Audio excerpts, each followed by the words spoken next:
Well, 2025 was certainly a year of our time. As a society, I think we definitely have de-evolved over the past year, to the point where the most notable thing to end off the year is our screaming chicken in a tree. Definitely says a lot. But hey, at least the figures were pretty good. This was definitely the biggest year for my collection by far, for many reasons. Around 46 figures were added to my collection this year, and honestly, I did like all of them, except for a couple of others which haven't made it to the flat. There were several big things that happened as well, such as my descent into the eBay hellhole, and it's definitely been an experience. And I figured, why not? Let's rank up my top 10 figures of 2025. Yes, I have done this before, and yes, I have missed out the past 2 years. Why?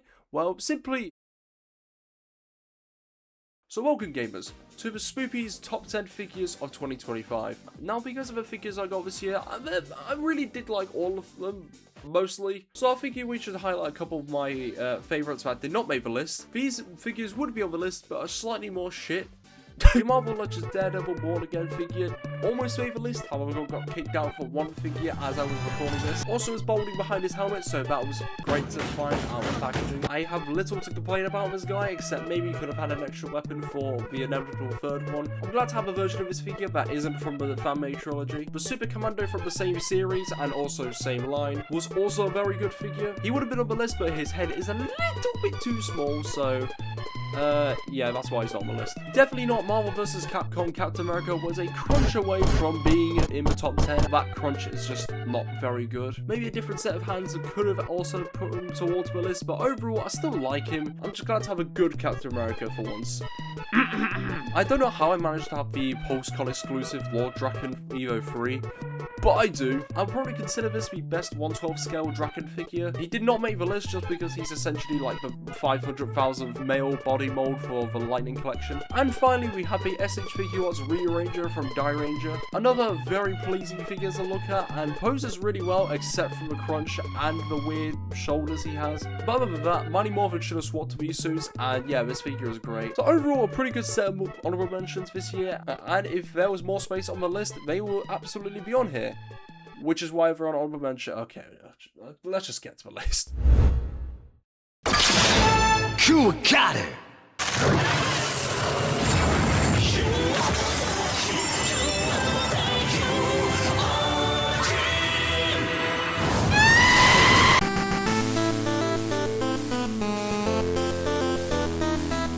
And number 10, we have the SH Figuarts King Oja Kudakata Oja. That's the second time I've tried that tonight, and I'm still sure I didn't pronounce that correctly. This was a Christmas gift from Magpie Leon, which I'm still grateful for. The suit is definitely a lot different from your average Sentai suit, but I think that's why it makes it really cool. I think they just translated it perfectly, and the aesthetics are just what pushes this figure onto the list. Yeah, the weird butterfly joints and the crunch let it down a little bit, and don't even get me started on my goddamn cape. But honestly, this figure, even that, this figure is still very dynamic, and just honestly his shell presence is one of my favourite things about this figure. Other than the articulation, I have no faults with this guy. Maybe a few more accessories, but to be honest, I don't honestly know what we could have added. Maybe the crown.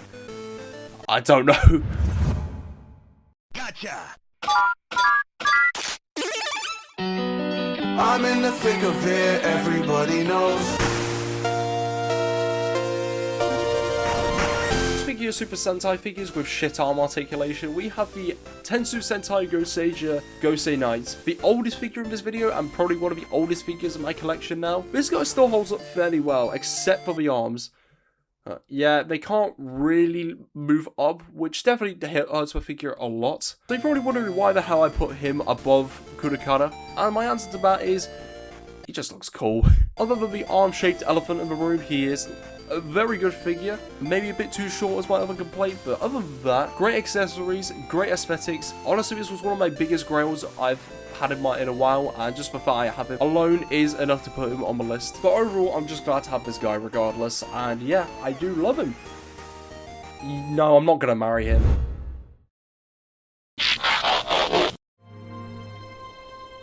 Were it so easy.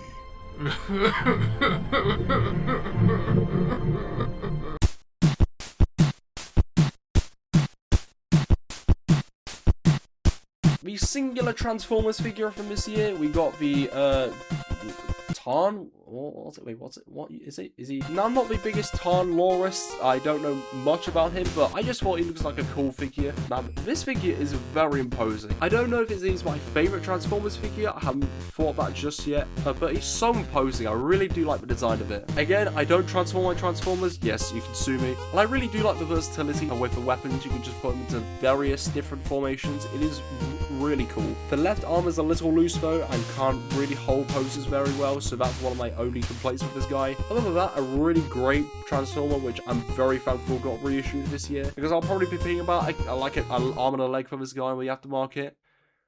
Or I won't.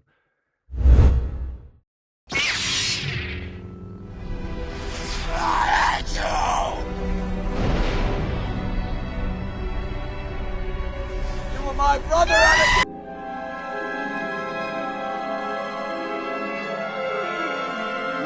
Now this Anakin probably needs the heroes, but I absolutely love him. This Anakin figure is near perfect. I've been waiting for a perfect Episode 3 Anakin, and this might be it. Now, I will say he probably could have had a few more accessories from that 2 pack, but naturally the Black Series is allergic to more than one accessory, so it's whatever. I really do love the ball joint in the left arm. It is such a cool thing that they did just for this mold. I really do love it. It complements my figure very well. There's not really too much to say about this guy. I just really love how it came together. I was a little skeptical on the head sculpt from the images, but it does look a lot better in person.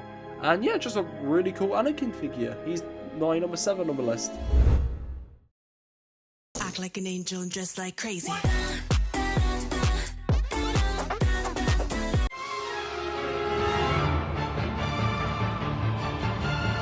Number 6, we have the Marvel Legends Psylocke. This release was essentially just a £60 Psylocke figure with a free Thanos tagged along with it. But luckily I did manage to lock in my pre-order, and then it released as soon as I went on holiday. Definitely one of the best Psylocke figures we've had in a while, mainly because it wasn't a full repaint. She articulates very well, and has a pretty nice accessories, and just looks very accurate. The skin tone and plastic could match the whole figure a bit better. I believe the whole plastic was meant to be blue, so that doesn't really translate very well. But other than that, man, this is a great Psylocke.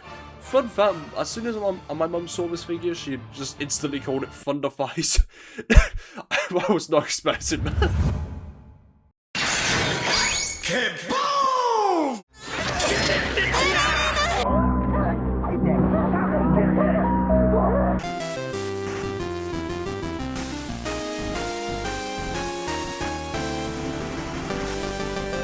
The Power Rangers Lightning Collection Dino Fury Red / Ryu Soul Red is a simple figure, but honestly, I love it. It doesn't have to be an extravagant figure, but just a fun figure for me. And oh boy, this is a very fun figure. I adore the Ryu soldier suits, but I think the way Hasbro did it was very solid, with my only complaints being the hands not being able to move vertically, and the sword lacking some paint as well. But other than that, just a really fun figure all around. Yeah, I might be a bit biased having this figure this high on the list just because of my love for Ryu soldier. But listen, whose list is it? Yours? No. Mine? Yes. Fuck you. I love how this figure came out, and he is definitely going on the list. And yes, I will be getting blue soon, as well as green, assuming her head doesn't snap off after being exposed to air for like 5 seconds. But yeah, that's my number 4. Moving on.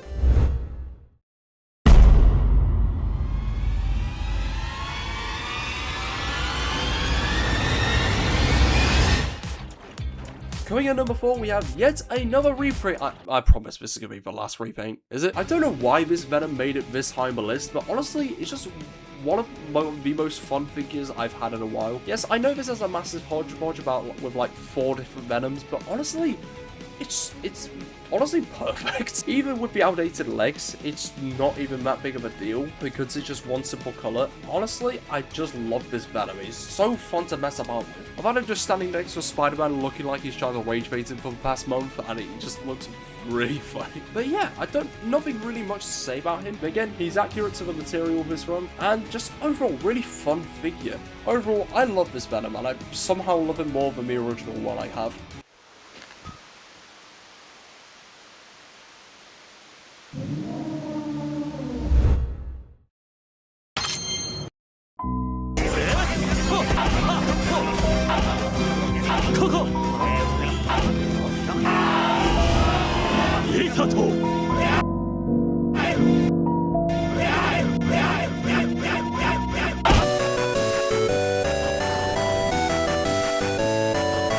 Coming in at number 3, 3, we have the SH Figure Arts Goju Wolf. Yes, I still have to review this figure. I will stand by that, don't worry. So I will keep this short, but overall, I just love this figure. He's near perfect. I don't really have many big complaints at all, and honestly, I just want an entire collection of this team. The gold pops out really nicely against the red, and just the whole design they absolutely nailed, from the texturing to the reds. He's only here just because the ring it came with just caused yet another addiction, which has been fun to deal with. But I will keep it short just to not spoil anything for review, but it is coming, promise.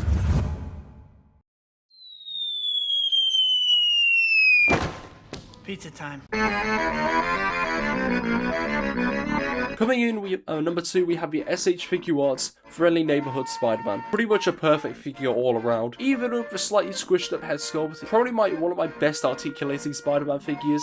The appearance of him is perfect, the colours are perfect, but even the texturing as well is just damn good. He's got some solid accessories as well, and overall just looks great next to my other live action Spider-Man. I can't fault this figure anymore. I think he's also carried by just the aura of Tobey Maguire. You can put him into any pose and he will just pull it off. Even the Bully Maguire ones. Yeah, he's that good. And I didn't put this at number 1 mainly just because of the loose leg thing I have with this guy. So that's why he's not on the list. But he was very close. 45 figures we got this year, and for the most part they were all really good. However, one figure stood out all the best. From articulation to aesthetics, even to accessories, this guy was just on another level pretty much. And that figure is, of course,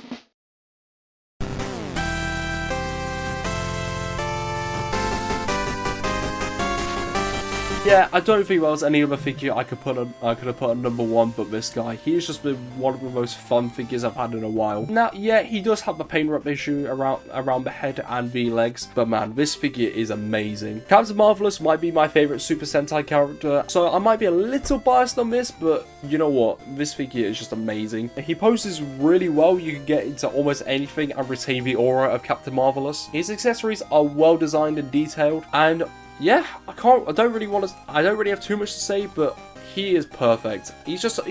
Again, all these figures are really fun, but I think I've just picked up this figure the most out of all these guys, and I don't regret it. Gokaiger is my favourite Super Sentai season, so again, I might be a little biased, but come on, he just looks really good. And there you have it, there is my top 10 figures of 2025. Overall, a really good year for the collection. Again, there are not many figures I regretted purchasing this year, except from... But having said that, I have no idea if next year can even top this.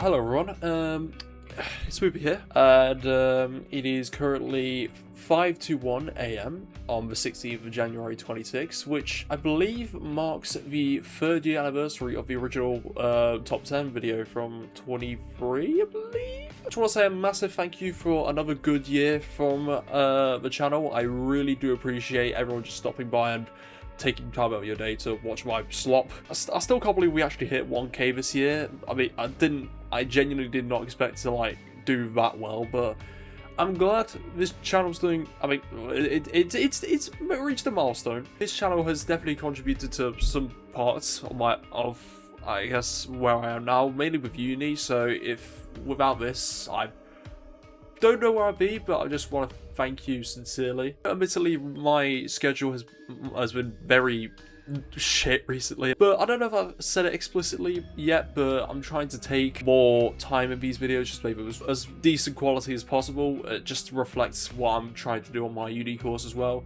I've learned a lot more things, and a lot of the, I guess, like the old videos I did just didn't fit for me. So I think the past year with like mainly Machinima making or Halo, and the recent rise in figure reviews and figure content like this, I've been enjoying a lot more. So I want to say a massive thank you for the continuous support on predominantly the Halo and figure content, which I guess I am technically a Halo channel now, mostly. In terms of the output and videos, will probably stay as it is for now, just to warn you, but I am still very committed to this channel whenever I can in between work and uni. So I'll especially consider this as an active part of my portfolio. I'm sure the quality will hopefully increase. I think it definitely has from this video specifically, which I made it my mission to make this video a lot better than the original top 10, which I'm gonna be honest was a very cringe video. I watched it back for this video and oh my god, it's not aged well at all. So yeah, I hope it was a lot better this time. I mean, the fact it's actually got my production value, it says a lot. But anyway, yes, hopefully more figure reviews and videos in 26. Hopefully, well, probably more Halo slop on the way as well. I just hope you'll stick with me, and maybe we'll hit 2K. Who knows? But yeah, I want to say a big thank you, and more videos to come, and I'll see you in a bit. Peace.